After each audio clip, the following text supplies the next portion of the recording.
Twongeye kugaruka kuri ibi ngibi. Abantu benshi mukurikira Gasuku Media, hari ukuntu Gasuku yifata ibintu, urugero avuga ibintu bizima, ariko nubwo avuga ibintu bizima, kanongere mbisubiremo, ashyiramo ibintu by'ubwenge buke, kabone niyo wakora neza uvuga ku muntu. Hari nka video nk'uyu munsi yakoze avuga kuri Mukanyiko ari kunywa inzoga. Mu by'ukuri nkamwe murebe ibiganiro bye, urugero nk'abana bato b'urubyiruko, ni iki wakwigira kuri Gasuku? Mu by'ukuri mu magambo yanjye make n'ukuri kwanjye, mbona nta na kimwe wamwigiraho, ahubwo wenda icyiza cye ni uko wenda akunda kunenga abantu rimwe na rimwe badakora neza, ariko nawe tujye tumunenga. Nta kintu cye muri sosiyete, dukwiye kugaragaza umuco muzima nk'abanyarwanda. Nta munyarwanda watukanye kuko birasibye. Gasuku wenda aho ari hose sinitaye ko yareba ikiganiro nakoze, namwe mubishyire muri komantere, kandi tujye tuvugisha ukuri, twige kubana n'abantu neza.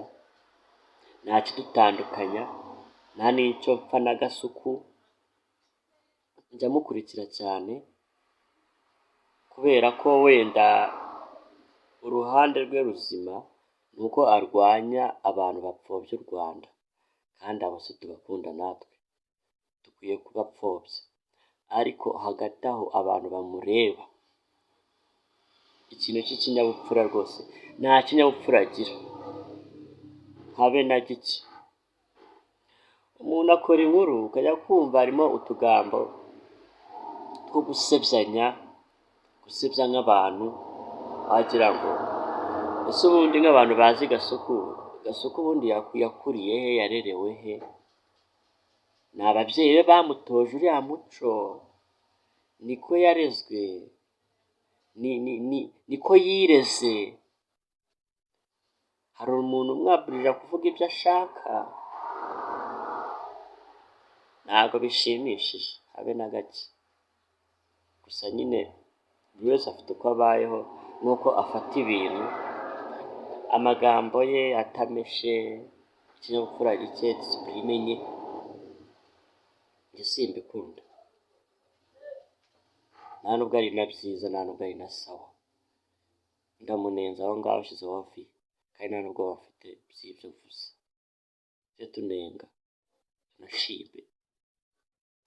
Noneho ikibabaje yaje kongeraho, yaje kuvuga ngo umuntu aho ari hose ngo yifatire agacupa ngo arakishyura.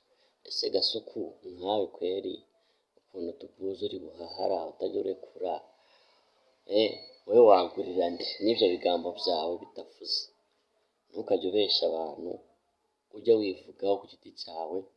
Kandi ikindi, ujye ugabanya umunwa munini, ujye uvuga ikintu waje gutegura uhagazeho, ukivuge nk'uko kiri, apana kongeramo ibindi bigambo utuka abantu.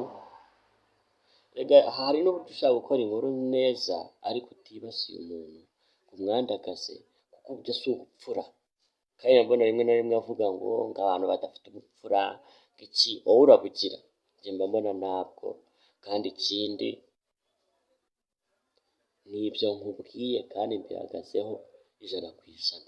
N'ikindi wakongeraho njye nakongera nkavuga, ko ntiwambuza kuvuga, ariko sinakora nkawe ukuntu utukana. Umuco w'abanyarwanda ntiwacitse, uracyahari. Kandi nisabira abantu bankurikiye, tujye duhana ibitekerezo.